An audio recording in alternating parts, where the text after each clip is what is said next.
किसान दोस्तों नमस्कार। आप सभी का एक नई वीडियो में स्वागत है। आशा करते हैं आप सभी अच्छे होंगे। रबी की फसल में एक प्रमुख फसल के रूप में हम चने की खेती भी करते हैं। चने की खेती में सबसे बड़ी समस्या उकठा के बाद अगर आती है तो वह है इल्लियों की। जब हमारी फसल में दाना बनने की अवस्था आ जाती है उस समय सबसे ज़्यादा हमको ये इल्लियाँ परेशान करती हैं।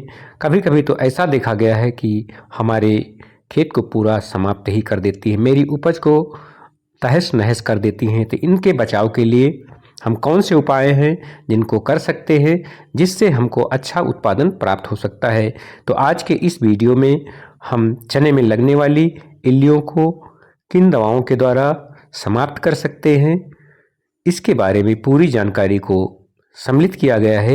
इसलिए वीडियो को पूरा वॉच करें तथा चैनल को अभी तक सब्सक्राइब नहीं किया है तो सब्सक्राइब अवश्य कर दीजिए।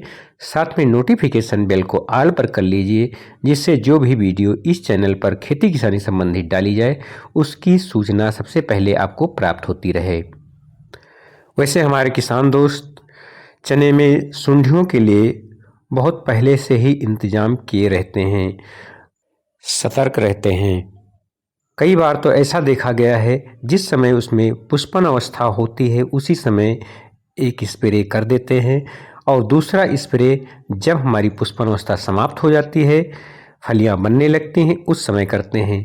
लेकिन ऐसा करना बहुत ही आवश्यक नहीं होता है, क्योंकि कभी कभी ऐसा होता है कि हमारे फसल में किसी भी प्रकार की इल्ली का प्रकोप नहीं होता है या एक दो इल्लियां कहीं खेत में हमको दिखाई पड़ती हैं और हम तुरंत ही स्प्रे कर देते हैं। तो ऐसा करने से भी हमारी फसल पर काफ़ी नुकसान भी देखा गया है।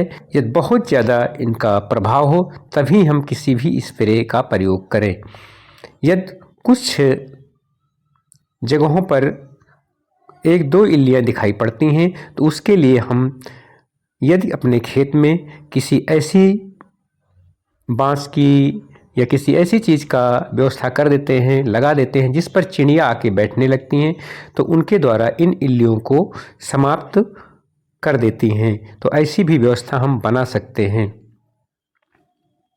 जब इल्लियों का प्रकोप हम देखते हैं कि इस विधियों से नहीं हो पा रहा है तो उसके लिए बहुत पुरानी दवाइयाँ जो चलती आ रही हैं उनका प्रयोग कर सकते हैं, जिसमें क्यूनाल फास 25 ईसी 1 लीटर से 1.25 लीटर प्रति हेक्टेयर के पर्याप्त होती है, अथवा क्लोरपाइरीफास जिसका प्रयोग हम काफ़ी दिनों से करते आ रहे हैं 20 ईसी 1 से 1.25 लीटर या 1.5 लीटर तक का प्रति हेक्टेयर से के हिसाब से हम प्रयोग कर सकते हैं। अथवा कुछ नई दवाइयाँ आ गई हैं जिनको क्लोरपाइरीफास प्लस साइपरमेथ्रिन के साथ में आती हैं, इनका प्रयोग कर सकते हैं। अथवा एमावेक्टिन बेंजोएड 10 ग्राम प्रति टंकी के हिसाब से इसका स्प्रे कर देते हैं तो हमारी जो इल्लियाँ होती हैं पूरी तरीके से समाप्त हो जाती हैं।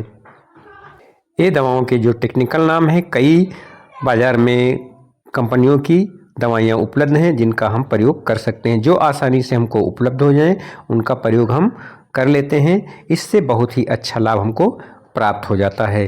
तो ये छोटी सी जानकारी आपको कैसी लगी, उपयोगी लगी हो तो अन्य किसान दोस्तों के साथ भी शेयर करें और साथ में लाइक करना ना भूलें। ऐसी खेती किसानी संबंधित वीडियो के साथ पुनः मिलेंगे, तब तक के लिए नमस्कार। वीडियो देखने के लिए बहुत बहुत धन्यवाद।